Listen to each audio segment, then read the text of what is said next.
तो ये असेंबली तो बहुत उत्सुकता से भरा हुआ असेंबली होगा। तो सीनियर जूनियर के बीच में संपर्क या आदान प्रदान सीखना सिखाना ये तो इंसान का हर एक जीवन में ये चलते रहता है, लेकिन कौन कितना सीख सकता है, कौन कितना तेजी से आगे बढ़ सकता है, वो कई चीज़ों पर निर्भर करता है।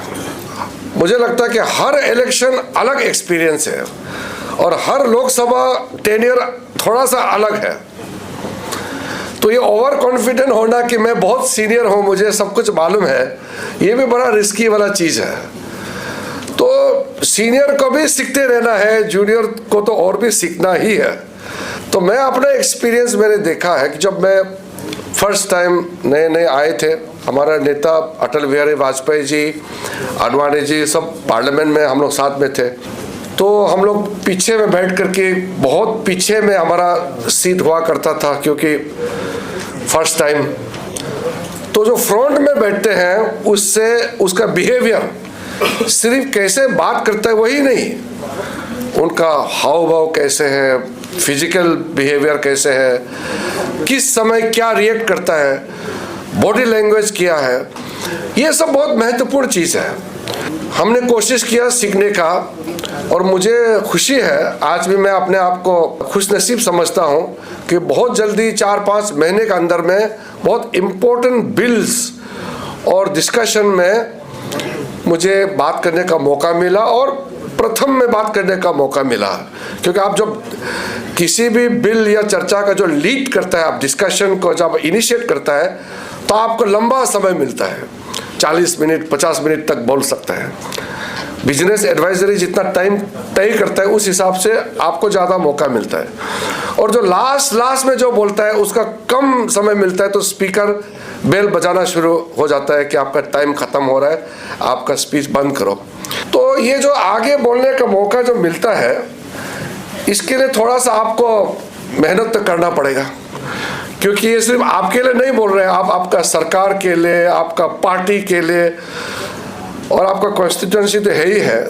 तो इसलिए बहुत इफेक्टिव प्रेजेंटेशन और इंटरवेंशन के लिए आपका पास तथ्य होना पड़ेगा, substance in your delivery and your intervention. मैं एक एग्जांपल देता हूँ, नाम तो नहीं लूँगा क्योंकि किसी का बदनाम करना तो ठीक नहीं है। हर समय पार्लियामेंट शुरू होते ही वो वेल में कूद जाता था और शुरू होते ही अपना कोई कपड़ा लेके आता था, शर्ट घुमा करके चिल्लाने शुरू कर देता था कि मुझे ये चाहिए ये चाहिए। तो एक बार तो ठीक है, 2 बार तो ठीक है, तो धीरे धीरे धीरे करके उस एमपी का जो इम्पोर्टेंस, उसका सीरियसनेस खत्म हो गया। तो बाद में उसको कोई सीरियस लेता ही नहीं है। मेरा कहने का ये है कि जब कोई भी चीज़ आप बोलते हैं तो अच्छा से बोलना चाहिए, इधर उधर का बात करेगा तो लास्ट में आपको सीरियस लेजिस्लेटर या सीरियस पार्लियामेंट्रियन हिसाब से कोई नहीं लेगा। आपका जो इनिशियल इम्प्रेशन जो है वो लाइफ टाइम वो इम्प्रेशन कैरी करता है। स्पेशली जो फर्स्ट टाइम चुन के आए हैं, शुरू में आपने जो इम्प्रेशन बनाया वो आपका आगे का पॉलिटिकल करियर में वही तय होने वाला है। जो आपका इम्प्रेशन शुरू का 1-2 सेशन में जो आप इम्प्रेशन बनाएगा वही आपका फ्यूचर का बहुत बड़ा प्रभाव छाप होगा। इसलिए थोड़ा सा केयरफुल होना ज़रूरी है, लेकिन ये चीज़ सबके लिए अप्लाई है, इवन सीनियर के लिए भी, कि कभी कभी भटक जाते हैं सीनियर हो कभी। तो हम लोग सब कोई परफेक्ट तो है ही नहीं, इसलिए मैंने जैसे कहा कोई इंसान तो परफेक्ट होता नहीं है। और पार्लियामेंट्री डेमोक्रेसी में बहुत कुछ उतार चढ़ाव होता है, कभी आप हार जाएगा, कभी आप जीत जाएगा, कभी आप जीतेगा आपका पार्टी हार जाएगा।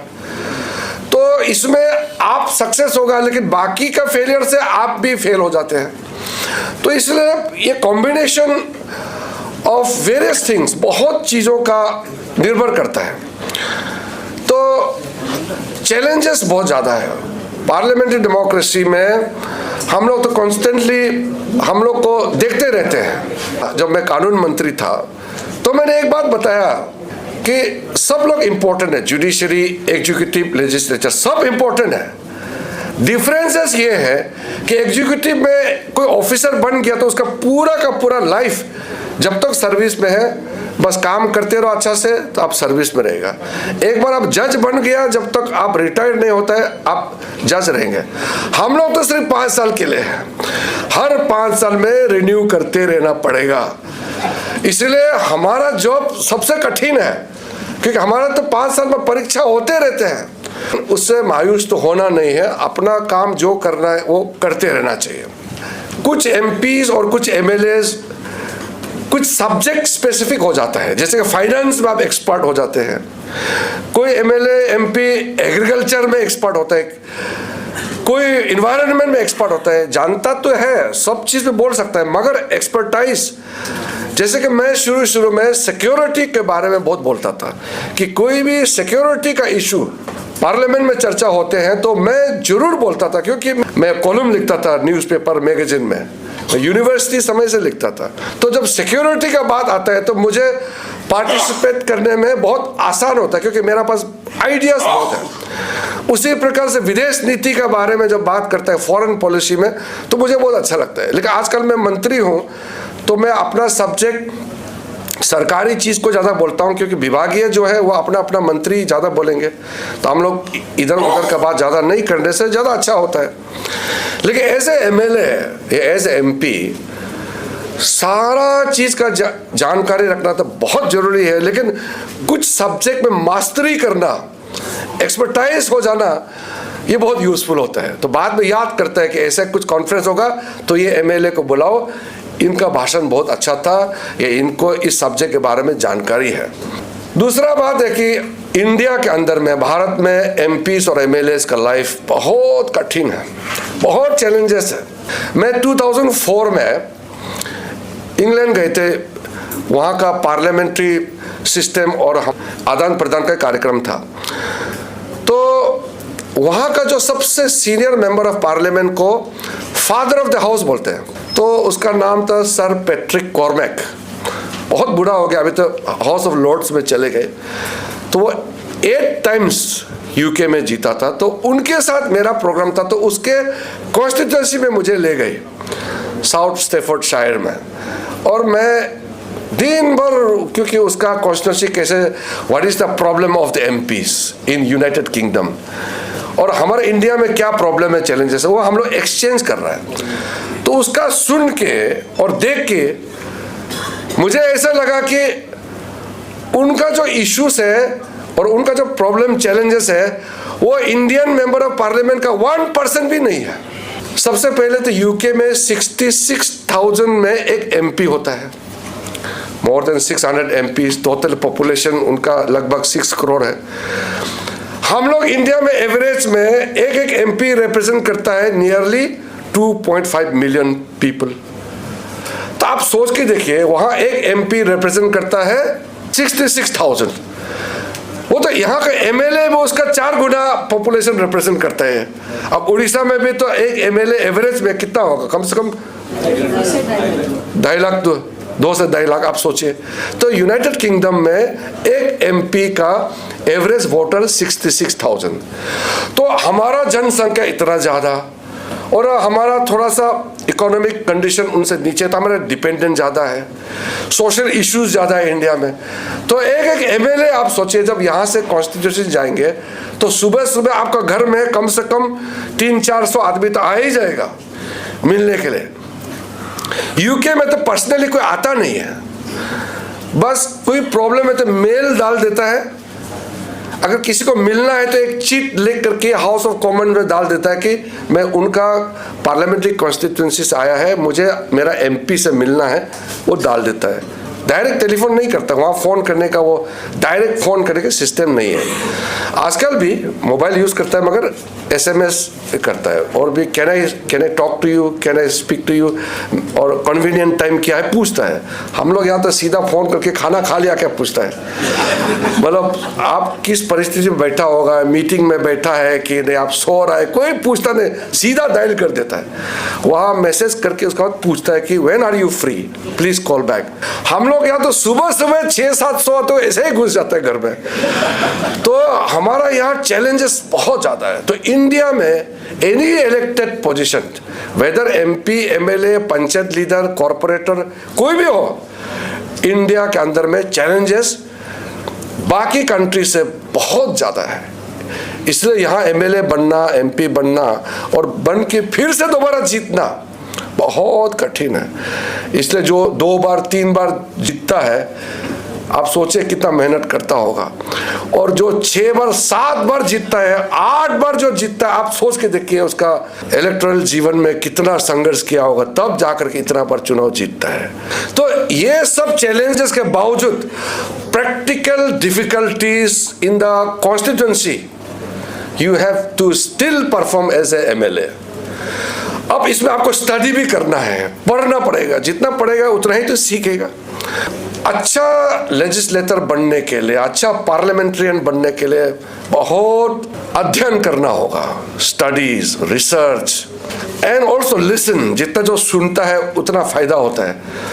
लेजिस्लेटर और parliamentarian you really need to devote time, और ये टाइम जो मैनेजमेंट है सबका अपना अपना एक स्टाइल होता है, अपना अपना एक अंदाज होता है।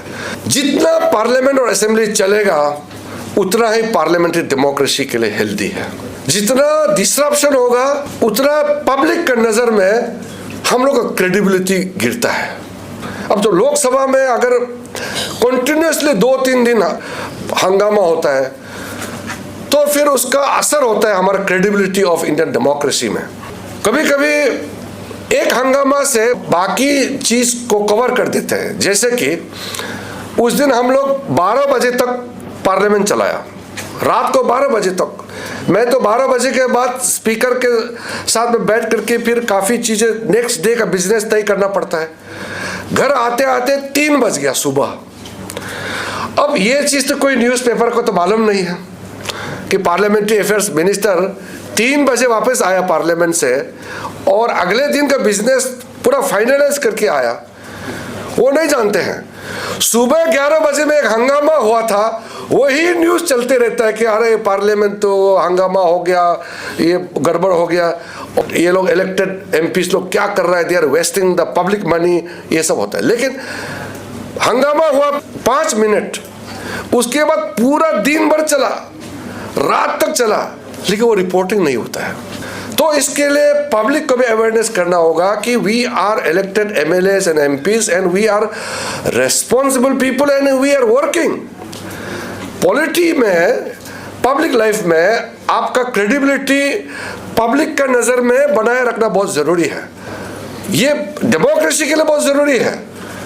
ये सिर्फ जैसे justice is not enough, justice must be seem to be done, न्याय दिखना चाहिए होते हुए। इसी प्रकार से असेंबली जब अच्छा से चलता है, पार्लियामेंट अच्छा से चलता है, तो लोगों को पता चलना चाहिए कि आज उड़ीसा असेंबली ने एग्रीकल्चर को लेकर के ये बहस हुआ, डिस्कशन हुआ, फर्टिलाइजर को लेकर के, ह्यूमन राइट्स को लेकर के, एजुकेशन, हेल्थ, काफ़ी चीज़ें चर्चा हुई, तो ये पब्लिक को जानना चाहिए। इसलिए communication has become an important tools in today's time. हम लोग जब नए नए आए तो सोशल मीडिया तो था नहीं। मुझे 2008 में all the media people got together and awarded me as a best young parliamentarian. Social media तो था नहीं उस समय, तो कोई मालूम नहीं है। लेकिन जो लोग पार्लियामेंट्री रिपोर्टिंग करते हैं उसको सिर्फ मालूम है। तो कैसे असेंबली और पार्लियामेंट का चीज़ को पब्लिक के पास ले जाना है, ये एक स्ट्रेटेजी होना चाहिए। मुख्यमंत्री जी भी यहाँ बैठे हैं, स्पीकर महोदय हैं, हमारे deputy CM, deputy speaker, parliamentary affairs minister सब बैठे हैं। ये एक ओपोजिशन पार्टी का साथ बैठ करके चर्चा करना चाहिए कि हम लोग पॉलिटिक्स तो चलते रहेगा, but the assembly of Orissa things and work for the future of Orissa, ये इसको कैसे लोगों तक पहुंचाना है, इसका स्ट्रेटेजी करते रहना चाहिए। Otherwise it will be not wise to develop gap between what happens in the house and what is the perception of the people. मैं एक एग्जाम्पल, छोटा सा भी एग्जाम्पल देना चाहता हूँ। अभी पार्लियामेंट चल रहा था और ओलंपिक भी चल रहा था। ओलंपिक में हमारा एक महिला खिलाड़ी रेसलर फाइनल में पहुंचे। फाइनल में पहुंचने के बाद उसका ओवरवेट 100 ग्राम से होकर के उनका डिस्क्वालीफाई हो गया। अगले दिन पार्लियामेंट में हंगामा हो गया। फिर स्पोर्ट्स मिनिस्टर को बोला कि आप एक स्टेटमेंट तैयार करो बताने के लिए कि ऐसा हुआ था कि कुछ एमपी एग्जैक्टली पेरिस ओलंपिक्स में क्या हुआ और रूल क्या है नहीं जान के पार्लियामेंट में बोल रहे हैं, अरे प्राइम मिनिस्टर चाहने से गोल्ड मेडल दिला सकता है, प्राइम मिनिस्टर चाहने से सस्पेंशन बंद कर सकता है, ऐसा करके स्पीच दे दिया और वो स्पीच पोर्शन को न्यूज़ में चलवा दिया। अब पार्लियामेंट का रूल होता है और ओलंपिक्स का रूल होता है कि how much government can intervene in Olympics. Government can not intervene, government can only support system दे सकता है, वहाँ रूल रेगुलेशन में गवर्नमेंट हैज नो रोल। लेकिन किसी एमपी ने बोल दिया और उसका जो बोला वाला क्लिप्स पूरा वायरल हो गया और ताली बजा रहा है उसको, ये बहुत अच्छा बोला है, गवर्नमेंट कर सकता था, मेडल दिलाना चाहिए था।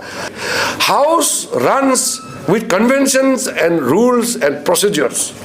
कोई भी एमएलए या एमपी कन्वेंशन और रूल को नहीं जानेगा तो फिर परफॉर्म करने में भी दिक्कत होगा।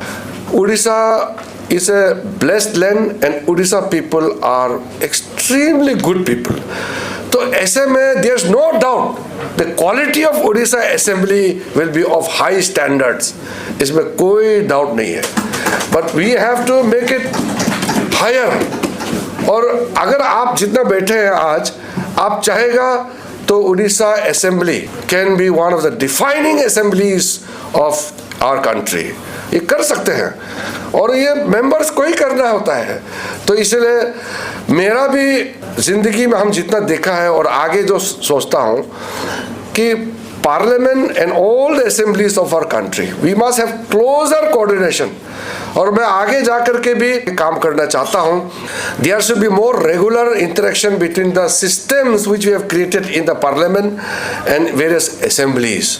आफ्टर ऑल हम लोग का जॉब एक ही है, देश का सेवा, चाहे असेंबली में हो चाहे पार्लियामेंट में हो। इसलिए बहुत सारा चीज़ तालमेल करके करना है। इतना आपको जरूर मैं कहना चाहता हूँ कि हमारा ultimately human behaviour, our ethical conduct, it defines the personality. अगर आपने कुछ ऐसा काम कर दिया जो एज ए ह्यूमन बीइंग आपका छवि को नुकसान होगा, so in this world of digital communication we must be very careful. We are peoples representative, बहुत हार्ड अर्न इमेज है हमारे पास।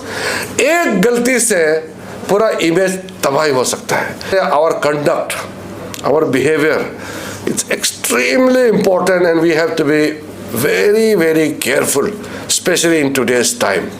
मुझे आपका इस कार्यक्रम में बुला करके, ये हर असेंबली का शुरुआत में एक ओरिएंटेशन कार्यक्रम होता है, तो आपका उड़ीसा असेंबली के ओर से स्पीकर महोदय का ओर से जो कार्यक्रम रचना की है उसमें मुझे बुलाया।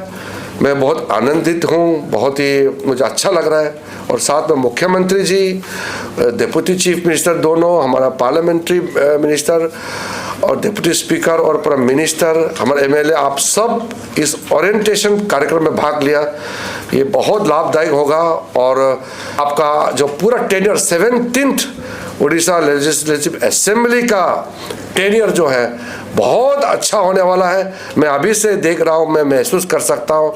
आप सबका एक सफल भविष्य के लिए भी मैं कामना करता हूँ और स्पेशली जो फर्स्ट टाइम जीत के आया है, मैं आपके लिए शुभकामनाएं। और साथ साथ हम भगवान लॉर्ड जगन्नाथ से भी हम प्रार्थना करते हैं कि आपको और आबाद करे, आपको और आगे पहुंचाए, आपका ज़िंदगी अच्छा हो और उड़ीसा का सेवा में, देश सेवा में। और प्राइम मिनिस्टर नरेंद्र मोदी जी का जो संकल्प है 2047 तक, जब हमारा आज़ादी का 100 साल पूरा हो जाएगा, तो भारत को विकसित राष्ट्र बनाने में उड़ीसा का योगदान प्रखर रूप से आगे रहेगा। भारत को आगे ले जाने में आगे झंडा पकड़ के चलेंगे, मेरा ऐसा उम्मीद है। और आप सबको फिर से किसी न किसी कार्यक्रम में उड़ीसा आऊँगा। बहुत बहुत धन्यवाद। जय हिंद।